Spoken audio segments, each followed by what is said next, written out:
Bismillahirrahmanirrahim. Assalamu alaikum. Hope everyone is fine. So let's start to solve our questions. Next हम करेंगे class 9 की exercise 3.2 का question number 5 evaluate. So the question number 1 is log है और given है 7 to 1/28. So our solution is log 2 1/128. Suppose कर लेंगे यानी कि इक्वल में कोई चीज नहीं है ना गिवन, तो हम इसको किसकी इक्वल करेंगे, एक्स की इक्वल कर देते हैं। 1/128 इक्वल किसके कहती है हमने, एक्स के। लॉग की फॉर्म में तो ये है, तो अब हमने इसको किस में कन्वर्ट करना होगा, एक्सपोनेंशियल की फॉर्म में, एक्सपोनेंट की फॉर्म में। तो हम यहाँ पे जो है वो लिख देते हैं, राइटिंग इन एक्सपोनेंशियल फॉर्म। अब उस फॉर्म के अंदर पिछले सारे क्वेश्चन हमने ऐसे किए हैं कि हमने उस फॉर्म के अंदर उसको कैसे कन्वर्ट करते थे। जो लॉग तो ज़्यादा खत्म हो जाता है क्योंकि एक्सपेरेंट की फॉर्म में हमने करना है, तो यहाँ पे नीचे जो चीज गिवन होती थी वो उसकी मेन बेस बन जाती थी। इक्वल में जो चीज होती है वो उसका एक्सपोनेंट बन जाता था, और ये चीज इसकी जगह आ गई 1/128। ठीक है, एक्सपेरेंट में कैसे कन्वर्ट करते थे कि हमारे पास नीचे जो चीज है वो उसकी मेन बेस बन जाती है, जो इक्वल में चीज होती है वो उसकी एक्सपोनेंट में आ जाती है, और यहाँ की चीज यहाँ पे एक्स इधर आ गया, एक्स एक्सपोनेंट में, जे इधर चला गया, एक्स की जगह यहाँ पे। अब 2 का एक्सपोनेंट तो है एक्स, इसके भी हम फैक्टर बना के इसको भी एक्सपोनेंट के फॉर्म में लिख देते हैं 128।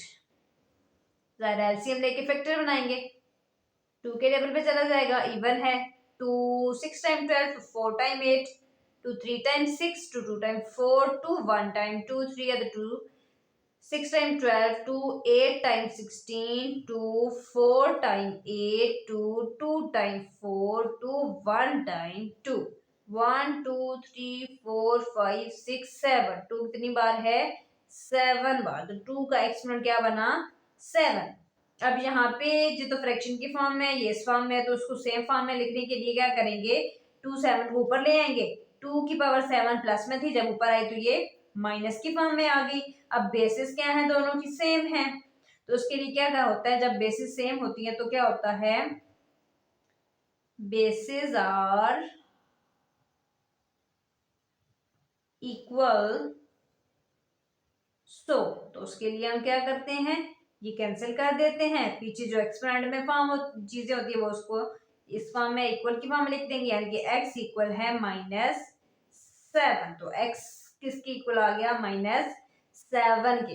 1/28 था, log 2 1/28, तो इसको हमने सबसे पहले जो है x की इक्वल कर दी क्योंकि इक्वल में कुछ चीज गिवन नहीं थी। एक्सपोनेंट में कन्वर्ट किया तो हमारे पास ये जो नीचे चीज थी वो उसकी मेन बेस बन गई, x ऊपर इसके एक्सपोनेंट में आ गया और ये इस फॉर्म में आ गया। अब दोनों के एक्सपोनेंट बनाने हैं, इसको भी एक्सपोनेंट के फॉर्म में लिखना है, तो इसके हमने फैक्टर बना लिए 1 to 8 के, 2 की पावर 7। जब ऊपर आ गया तो ये -7 बन गया, बेसिस सेम थी, कैंसिल हो गई, पीछे जो चीज बची x इक्वल -7, तो इसका बन गया आंसर। बिस्मिल्लाहिर्रहमानिर्रहीम। नेक्स्ट क्वेश्चन नंबर 2 है log 512 to the base 2 and second क्या है, √2। ठीक है, क्या कह रहे हैं कि ये हमारे पास बेस है 2 √2 और लॉग क्या है 512। ठीक हो गया, इसको जो है हम सबसे पहले हम क्या करते हैं, इसको एक्सपोनेंट की फॉर्म में करते हैं convert. So first step is writing in exponential form, exponential form, exponent की फॉर्म में इसको हमने करना है कन्वर्ट। ठीक हो गया।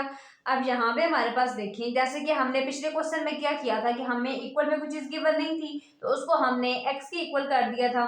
ठीक है, तो यहाँ पे अब हमारे पास देखते हैं क्या करते हैं हम, 2 है और √2 है। ज़ाहिर एक्सपोनेंट की फॉर्म में जब हमने इसको लिख रहे हैं तो उसके एक्सपोनेंट क्या बना देंगे हम, x, क्योंकि ऐसी कुछ चीज गिवन नहीं है।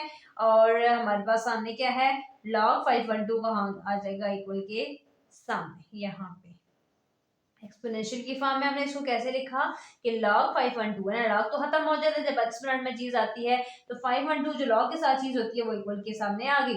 और ये हमारे पास क्या थी, बेस 2 और 2 और √2, इसको एक्सपोनेंट की फॉर्म में लिखना है, तो उसको एक्सपोनेंट हमने क्या बना दिया है, x। ठीक है, सपोज एक्सपोनेंट किसकी इक्वल कर दिया हमने, x की। तो अब हम देखते हैं, अब जरा इधर ये 2 है, इधर √2 है, दोनों की पावर्स क्या हैं, अलग अलग हैं। 2 के ऊपर क्या है, कुछ भी नहीं है, मतलब यहाँ पे क्या है 1 और यहाँ पे देखिए 2 और इसके अंडर ऊपर अंडर रूट है तो अंडर रूट की वैल्यू क्या होती है 1/2।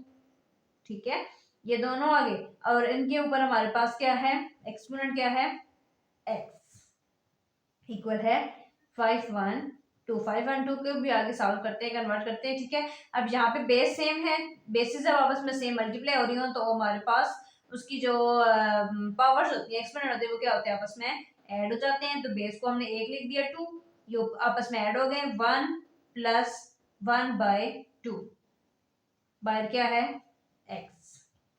इसको भी सॉल्व कर लेते हैं। यहीं पे 5/2 है, एक्सपोनेंट में कन्वर्ट करना है तो उसको एलसीएम लेके फैक्टर बनाएंगे इसके। 2 2 टाइम 4 5 है किधर कैरी टू 5 टाइम 10 11 है किधर carry two 6 time 12 2 1 time 2 2 2 time 4 5 है 2 8 टाइम 16 आगे 2 1 time 2 2 6 time 12 2 4 time 8 2 3 time 6 2 2 time 4 2 1 time 2 3 है तो किधर carry two 6 time 12 2 8 time 16 2 4 time 8 2 2 time 4 2 1 time 2। अब 2 कितने बार है 1 2 3 4 5 6 7 8 और 9। 2 की पावर क्या बनी 9, 2 का एक्सपोनेंट क्या बना 9। अब यहाँ पे क्या गिवन था 2 और उसका 1 + 1/2 है, 1 के नीचे कुछ नहीं है मतलब यहाँ पे भी 1, दोनों आगे फ्रैक्शन की फॉर्म में। इसको भी सॉल्व कर लेते हैं।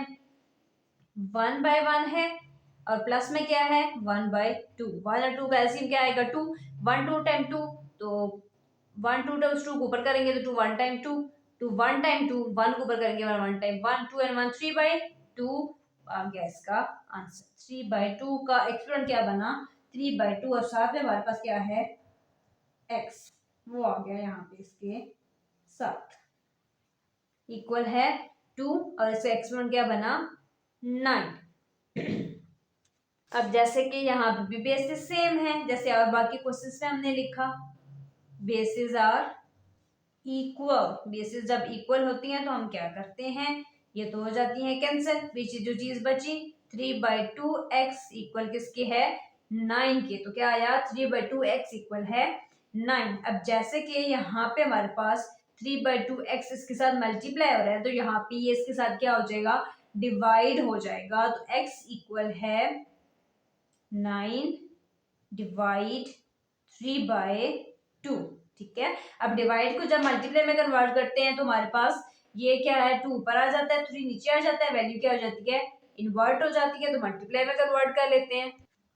हमने इसको आगे लिख लिया तो अब मल्टीप्लाई में कन्वर्ट कर लेते हैं। 9 मल्टीप्लाई तो ये 2 आ गया ऊपर 3 चला गया नीचे। अब 9 के साथ 2 मल्टीप्लाई हो रहा है 9 2 टाइम 18 डिवाइड बाय 3। अब 3 का टेबल पे 18 तो आ जाता है 3 5 टाइम 15 3 6 टाइम 18 तो x इक्वल है 6। x हमारे पास किसके इक्वल आ गया है 6 के, तो ये हमारा क्या है आंसर। रिवाइज कर लेते हैं अपने क्वेश्चन को।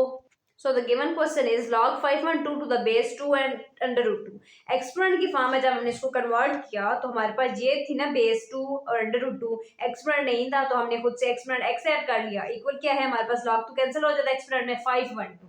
अब x की वैल्यू क्या है इसकी पावर 1 है और इसकी पावर हमारे पास एक्सपोनेंट क्या है इसकी वैल्यू क्या है 1/2 बाहर क्या है x। अब यहाँ पे 1 और यहाँ पे 1/2 यानी कि आपस में बेसिस मल्टीप्लाई हो रही हैं तो हमारे पास जो इसकी पावर्स हैं वो ऐड हो जाती हैं। ऐड करेंगे इनको x आ गया 5/2 के फैक्टर बना लिया हमने, एलसीएम ले लिया तो 2 की पावर क्या बनी 9, 2 का एक्सपोनेंट क्या बन गया 9। इनको हमने कर लिया ऐड, एलसीएम ले लिया तो आंसर क्या आया 3/2। अब जैसे कि बेसिस इक्वल होती हैं तो कैंसिल हो गई, पीछे जो चीज बची उसको लिख देना है 3/2x इक्वल है 9। अब 3/2x साथ मल्टीप्लाई हो रहा है ज़ाहिर जब इक्वल की दूसरी साइड पे जाएगा तो वो क्या हो जाएगा डिवाइड हो जाएगा। डिवाइड कर लिया। अब डिवाइड को जब मल्टीप्लाई में कन्वर्ट करते हैं तो वैल्यूज आ रहा है उल्टी हो जाती है इन्वर्ट हो जाती है 2 ऊपर 3 नीचे। अब 9 2 18 और डिवाइड में आ गया 3 का टेबल हमारे पास काउंट करें तो 3 6 क्या हो जाता है 18 कैंसिल हो गया आपस में तो x का क्या आंसर आ गया 6।